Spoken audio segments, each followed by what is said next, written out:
Hello and hope you're doing well preparing for your IELTS exams. Let me help you with an important topic. How to compare, how to use while and whereas correctly. Now this whole week I've had issue with how students have been using while and whereas, and I was in quite a hurry to shoot this video. While and whereas. Let's look at some examples. They're commonly used to mean the same as although, and they are used in a similar fashion. The comma rule is also similar. Put a comma right before whereas, after the first clause. Whereas and while are used as comparing tools.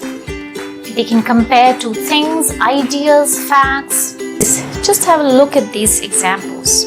Now when it comes to commas, again, what I've commonly noticed is students writing while and whereas like this. You have to use it the same way as although, and I hope you went through the previous class and you know how to use although and even though. You're not supposed to start a sentence with whereas the way you start with a sentence with however. They are different. Whereas and while are not similar to however, they're similar to although and even though. Please drill this thing into your mind. Now let's highlight the difference. While and whereas is typically used in the same way as although, but then check out this sentence. In this sentence, it is that online information is not always reliable.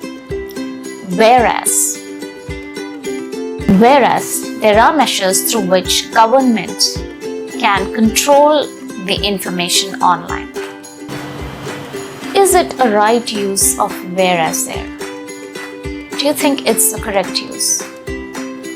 Look at the information before and after whereas.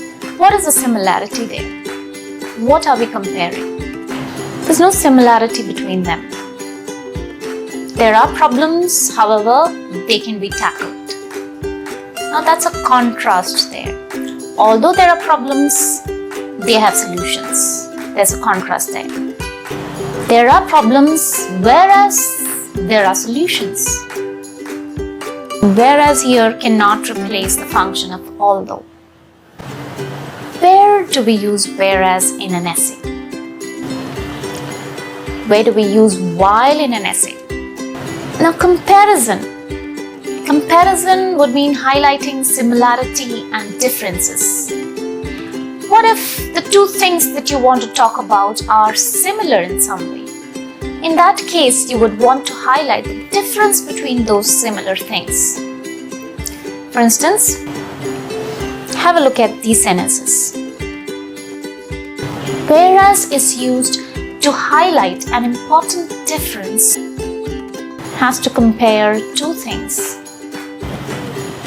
Another difference between although and whereas is that when we introduce an information with although, it brings in a surprise element to the previous information. Check out this particular sentence. Can you really use whereas there? Just remember, it's similar to the use of although, but it cannot replace although all the time. When you just want to compare similar things, you might probably be better off using whereas. You will come across different inputs about how to use comma between two clauses. I would again reiterate that for a complex sentence where you use a subordinate clause, comma in between, if you're using the conjunction in between, comma is not necessary. But if you have very strong contrast between two clauses, such a strong contrast that you can replace your whereas, you can replace your although with a but, you should necessarily put a comma right before it.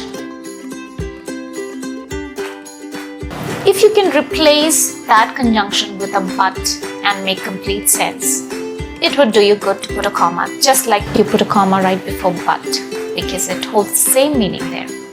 But if the second clause is essential to give meaning to the first clause. That is, if the first clause does not hold a meaning unless you use the second clause. In that situation, comma is not very necessary. Now, but cannot always replace although and whereas, because when you use but, both the clauses are independent. They can be used independently and they make complete sense. But in many cases, when you use although and while, the second clause is essential to give meaning to the first clause. Just have a look at these examples.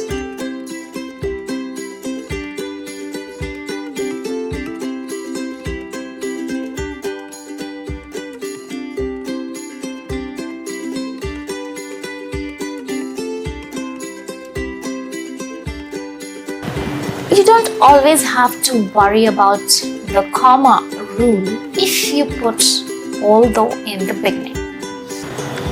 Just put the subordinate clause first and you have to put a comma after that clause before the next clause. Normally when we use although, we tend to write although first rather than in between. That helps to connect with the previous sentence, a natural cohesion with what we said earlier in the previous paragraph maybe. So because of that, you don't really need to worry when it comes to although. But when it comes to whereas and while, you tend to usually write it in the middle. And just remember to put a comma before whereas. Now let's look at while. While. Although while is used in the same way as although and in similar situations as although, it can be used in other ways as well. If it is used like although to contrast two things, you tend to put a comma. But if it is used as an expression of time, we don't put a comma. And then again, if it provides an essential information, we don't put a comma. So these are the three things you have to remember.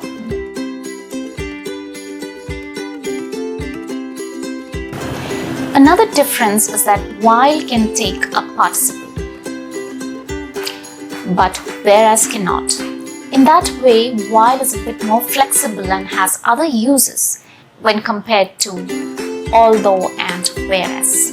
I really hope there won't be any more mistakes while using whereas and while. See you with another video soon. Bye-bye.